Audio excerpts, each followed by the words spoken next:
రోజుల్లో బాబా ఉన్న టైంలో ఒక గ్రామంలో ఒక వ్యాపారస్తుడు ఉండేవాడు. అతను బాగా వ్యాపారాలు చేసి బాగా సంపాదించుకున్నాడు. ఆ రోజుల్లోనే ఆర్థికంగా బాగా సెటిల్ అయ్యాడు. అయితే అతనికి 3 ఆడపిల్లలు, మగపిల్లలు లేరు.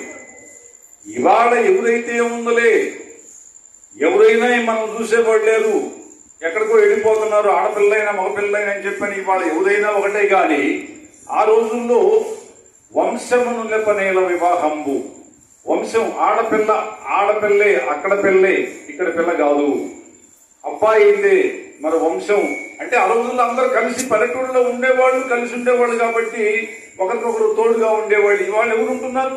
సంబంధాలే లేవు మనిషికి, ఎవరెక్కడో ఏమిటో. కాబట్టి అతను పరితపించిపోయాడు. 3 ఆడపిల్లలు, మగపిల్లలు లేరు. ఆయనకి దానగుణం ఉంది బాగా. ఎన్నో దాన ధర్మాలు చేసేవాడు.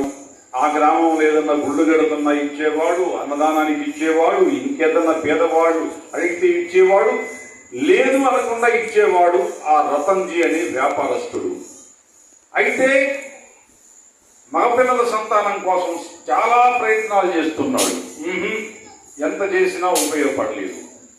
చాలా గుళ్ళకి వెళ్ళాడు, ఎన్నో పూజలు చేయించాడు, ఎన్నో వ్రతాలు చేయించాడు. ఏమి చేయించినా కూడా సంతానము మగపిల్లలు పుట్టలేదు. ఏం చెయ్యాలని ఎన్నో యాత్రలు చేశాడు. పాపం ఎక్కడికి వెళ్ళినా మగ సంతానం కలగలేదు. చాలా దిగులు పడిపోతున్నాడు.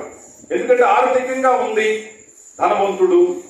ఎట్లా ఈ ఆడపిల్లలు అక్కడికి వెళ్ళిపోయిన తర్వాత మనం చూసుకునేది ఎవరు చివరిలో అని చెప్పని ఎంతో బాధపడుతున్నాడు.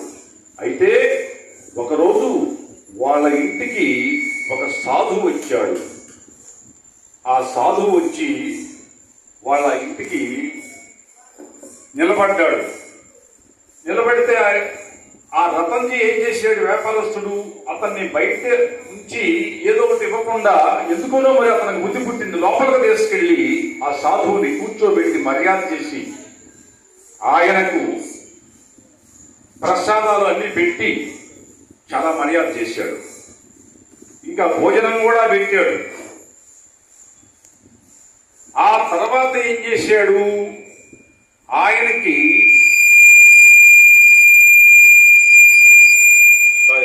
కట్టి చెప్పండి సార్. కట్ చేసేవా? చేశాను. మళ్ళీ స్టార్ట్ మళ్ళీ చేయాలి.